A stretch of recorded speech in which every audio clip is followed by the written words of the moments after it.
읽겠습니다. 이는 하나님이 우리를 위하여 더 좋은 것을 예비하셨은즉 우리가 아니면 그들로 온전함을 이루지 못하게 하려 하시며. 아멘. 히브리서 11장 30절부터 40절까지 본문입니다. 세상이 감당하지 못한 믿음의 사람들. 세상이 감당하지 못한 믿음의 사람들, 영웅이라는 제목으로 하나님 말씀 함께 나누고자 합니다. 32절 먼저 보겠습니다. 32절 말씀 보시면 내가 무슨 말을 더하리요? 기드온, 바락, 삼손, 입다, 다윗 및 사무엘과 선지자들의 일을 말하려면 내게 시간이 부족하리로다. 자, 이렇게 증거하고 있습니다. 11장에 시대별로 사람들의 이름들을 쭉 소개하고 있고 32절에는 더 많은 사람들을 한 구절에 다 담고 있을 뿐만 아니라 이 모든 일을 말하려면 시간이 부족할 정도다. 더 많은 사람들이 있었다. 이렇게 이야기하는 것이죠. 자, 이 사람들의 특징이 다 있습니다. 특징은 바로 믿음을 가진 자, 믿음의 사람들이었다라는 것입니다. 믿음을 가지게 되면 어떤 일이 일어나는지를 사람들의 인생을 통해서 우리 가운데 살피게 하셨는데, 믿음을 가진 사람들의 특징은 세상을 깜짝 놀라게 한다. 이렇게 기록하고 있죠. 실제로 33절부터 쭉 이 기사들을 소개하고 있는데 33절과 34절 두 절만 보면 그들은 믿음으로 나라들을 이기기도 하고 의를 행하기도 하며 약속을 받기도 하며 사자들의 입을 막기도 하며 불의 세력을 멸하기도 하며 칼날을 피하기도 하며 연약한 가운데 강하게 되기도 하며 전쟁에 용감하게 되어 이방 사람들의 죄를 물리치기도 했다. 자, 그래서 36절에 보면 세상이 감당하지 못한 자들이다. 이렇게 설명하고 있죠. 믿음을 통해서 큰 일을 행하는 사람, 이러한 사람들 우리가 한마디로 영웅이라고 말할 수 있을 것입니다. 그렇지 않겠습니까? 믿음을 통해서 큰 일을 하는 사람. 110년 전 우리나라가 망해 있을 때에도 영웅들이 있었죠. 이 사람들은 세상이 감당하지 못할 놀라운 일들을 감당했습니다. 그들이 가지고 있었던 공통점은 무엇이었는가? 그것은 다른 것이 아니라 바로 애국심이었습니다. 그런데 애국심이라고 하는 것이 우리나라만 있는 게 아니잖아요. 그쪽 나라에서도 나라를 정복했던 그 사람들도 이걸 정복하고 식민 지배를 하려고 했던 거는 나름대로 자신들이 가지고 있는 애국심이 있었겠죠. 그들도 애국심이고 우리도 애국심입니다. 그런데 그들을 영웅이라 부르지 않아요. 우리는 우리의 사람들을 영웅이라고 부릅니다. 왜 그러냐면 자신의 유익을 구하기보다 그렇죠? 모든 이들 또 하늘에께서 우리 가운데 내려주신 그것을 쫓아 나아가서 어려움과 희생과 자기 희생을 통해서 어려움을 기꺼이 감당하기를 원했던 자들이었기 때문에 자, 이들을 우리는 영웅이다 이렇게 부르고 있죠. 그래서 자신의 유익을 구하지 아니하고 심지어는 목숨까지 내놓을 정도로 큰 일을 행했던 사람들, 그들이 가지고 있었던 공통점이 또 하나 있는데요. 그것은 뭐냐면 믿음이었습니다. 그들도 믿음이 있었어요. 어떤 믿음이냐면 자신들의 나라가 독립될 것을 믿었죠. 내 한 사람이 죽는 것이 무슨 큰 영향력이 있겠느냐? 당신의 죽음이, 당신의 희생이 이 나라의 운명을 바꾸는데 어떤 도움이 되겠느냐라는 질문을 받았을 때 내 하나의 죽음은 미천할 것이지만 분명히 이 나라는 독립이 될 것이고 그것 가운데 나타날 일을 내가 감당함으로써 이 나라에 그것에 저항했던 그 사람들의 정신이 있었다는 것을 보여주기 위해서 나는 기꺼이 내 목숨을 드리기를 원한다. 자, 이렇게 이야기하고 있습니다. 그래서 이 나라가 독립될 것을 믿고 행했던 사람들은 기꺼이 자기 목숨을 던졌고, 그렇지 않고 독립은 오지 않고 영원히 식민 지배로 있을 거야 라고 했던 사람들은 오히려 나라를 팔아먹고 친일의 행동들을 보였죠. 왜 그 사람들한테 그런 일을 행했습니까? 라고 물어보면 독립될지 몰랐다. 그렇죠? 광복될지 몰랐다. 그래서 계속 그렇게 있는 것, 자신의 안위를 위해서 살아가는 것이 나름대로 삶의 방법이었다라고 고백하고 있는 것들을 보게 됩니다. 그래서 그 사람들을 보통 우리가 작은 사람들이라고 이야기하고 자신을 희생한 사람들을 큰 사람이라고 이야기하고 더 나아가 모든 이들을 위해서 기꺼이 자기 희생을 감당했기 때문에 그들을 우리는 영웅이다 이렇게 부르고 있는 것이죠. 하물며 나라가 다시 되찾아올 것을, 다시 말해 빼앗긴 들에도 봄이 올 것을 기대했던 사람들은 자신의 것을 기꺼이 던지며 준비하는 이 모습으로 살아갔던 110년 전의 역사의 교훈을 우리는 가지고 있습니다. 하물며 하나님 나라 이 땅에 임하게 해주실 줄 믿습니다. 이것을 소망하는 자들, 그 믿음으로 살아가는 자들, 역사를 통해서도 교훈을 얻는데 성경은 분명히 하나님의 나라가 임할 것이다라고 선포하고 우리 가운데 가르쳐주고 있기 때문에 그 날이 올 것을 확신하며 믿음으로 사는 자들은 세상이 감당하지 못할 놀라운 일들을 보여주며 살게 된다라는 것이죠. 그래서 감당하는 것이 자기 희생, 자기를 부인하고 십자가를 지고 하나님이 하실 일을 기대하며 나아갈 때 그 놀라운 하나님의 영광, 그 찬란한 빛이 빛나는 그 놀라운 현장을 목격하게 해주실 줄 믿습니다. 벌써부터 햇볕이 따뜻해요. 아마 오늘 내일 비가 오고 나면 우리 돌아오는 주일은 아주 밝고 화창한 봄날의 기운으로 예배를 드릴 수 있겠다라는 생각을 하게 되는데요.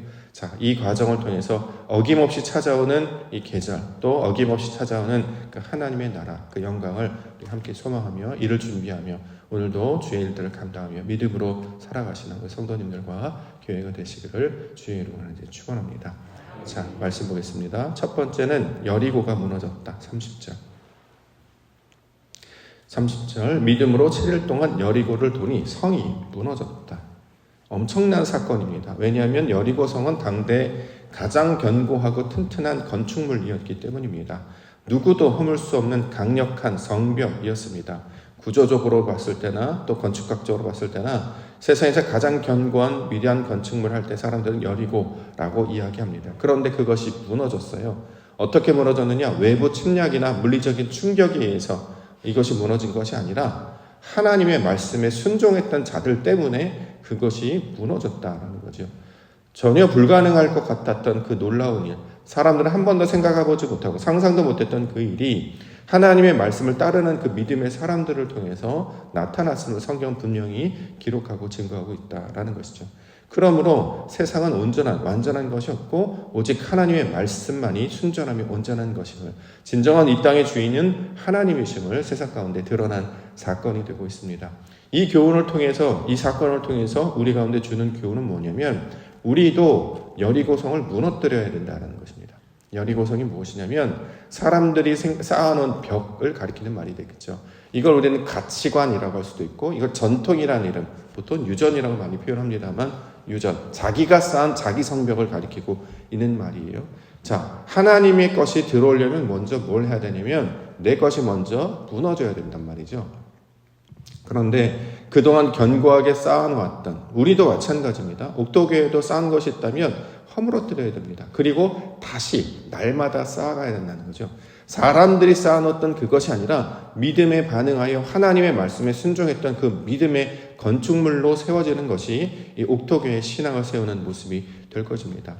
우리 안에 보이지 아니하는 벽 같은 것들이 있잖아요. 여전히 견고하게 서 있는 벽, 또 우리 가운데 넘지 아니하는 그 관계의 벽들이 여전히 남아있는 것들을 보게 됩니다. 그래서 자신이 살던 그 바운더리 안에서 밖으로 벗어나지 못해요.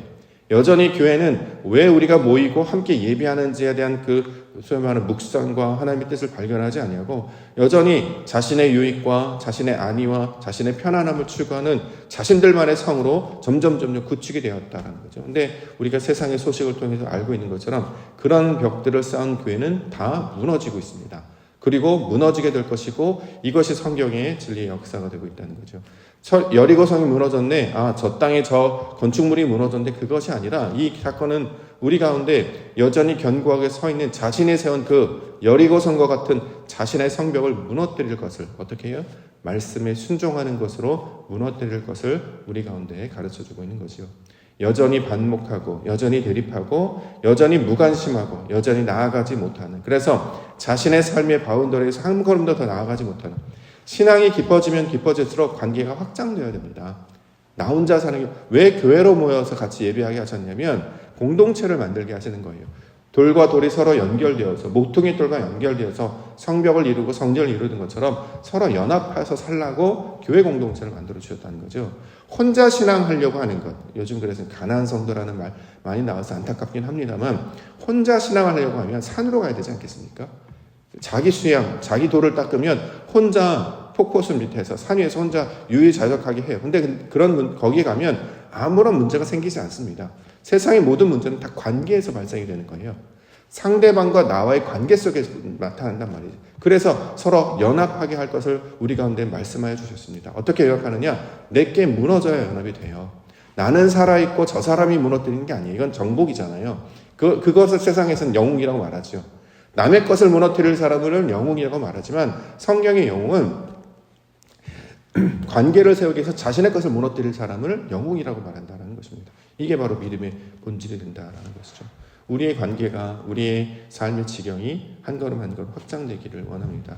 우리 아침에 우리 장로님 기도해 주셨던 것처럼 우리 먼저 아이들을 위해서 기도를 해 주셨어요. 수아를 위해서 기도해 주시고 하솔을 위해서 기도해 주시고 연약한 자를 위해서 기도해 주시고 이게 교회 공동체가 해야 되는 일이잖아요.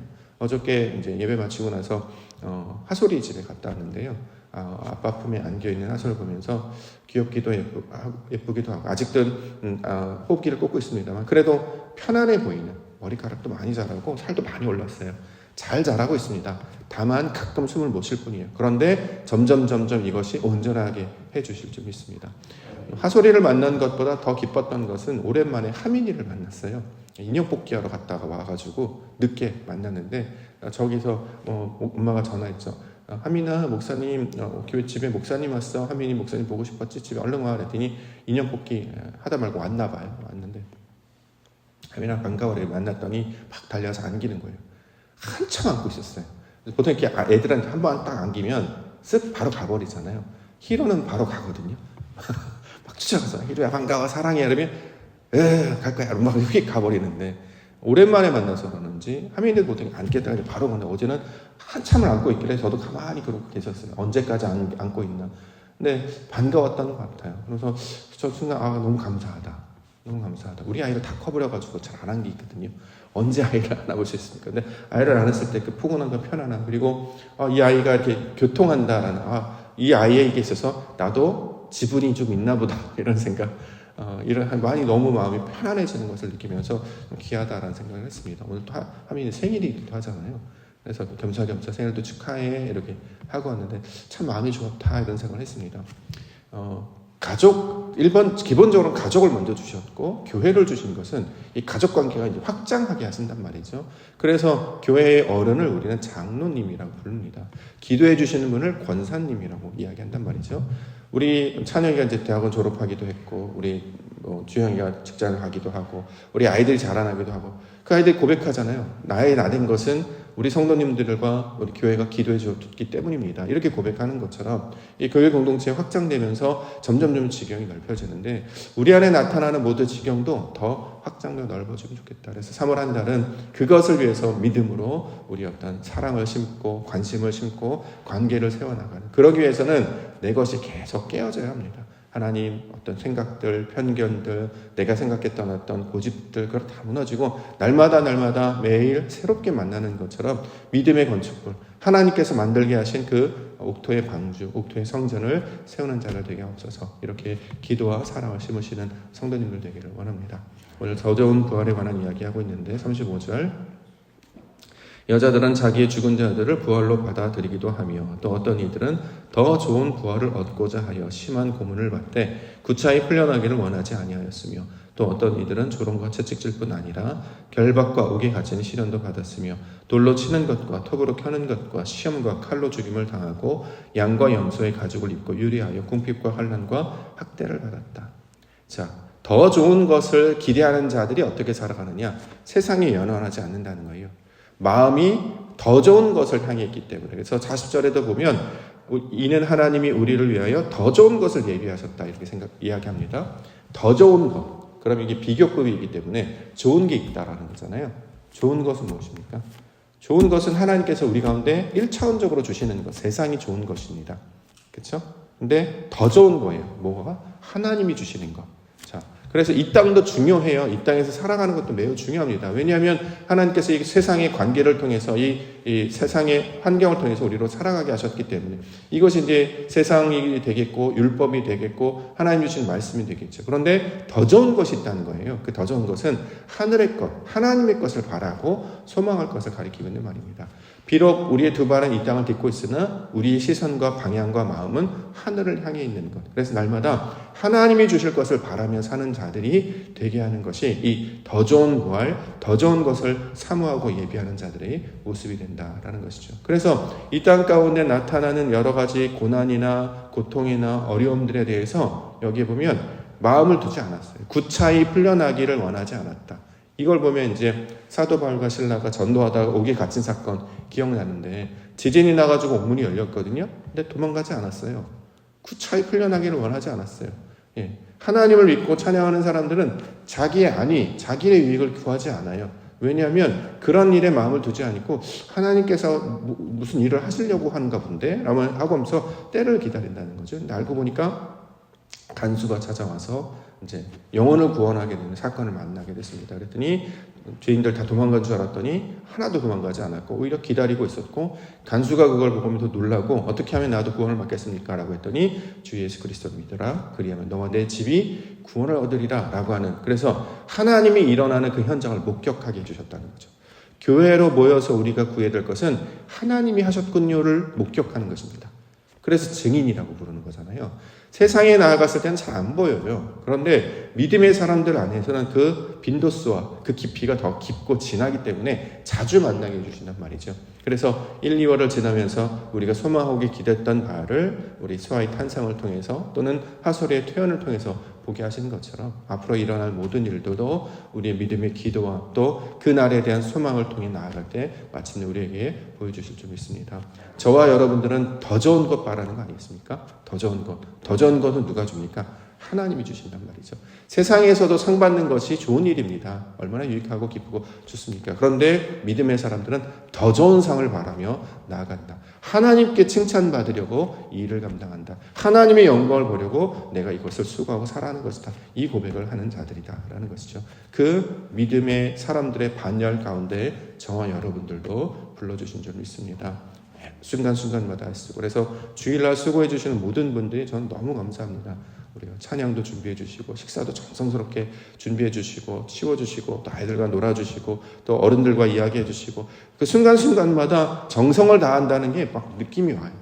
수고를 많이 하셨구나, 애를 많이 쓰셨구나. 이걸 그냥 내오지 않냐고 하나님께 하는 것처럼, 죽게 하듯 하는 것처럼 이렇게 애를 쓰셨구나. 그러니까 이걸 딱 받는 사람은 이 정성이 얼마나 크게 담겨 있는지를 느낌을 알게 됩니다. 아, 하나님께서 우리 가운데 그날을 보게 해주시겠구나. 그날은 분명히 올 것이며 그날은 모두가 다 목격하게 될 것이구나. 그것을 우리 가운데 주셨습니다. 그 놀라운 믿음의 현장들 가운데 저와 여러분들이 있기를 원합니다. 3월 한 달간 우리 가운데 함께 하셔서 놀라운 역사 가운데 하나님의 찬란한 그 빛을 맛보게 하실, 그것을 목격하게 하실 하나님을 기대하시면서 오늘도 기도로 심고 사랑으로 심고 말씀으로 심고 그렇게 성령을 붙잡고 나아가심으로 믿음의 놀라운 영광들을 함께 감당하시는 우리 믿음의 사람들 되시기를 주님의 이름으로 간절히 축원합니다.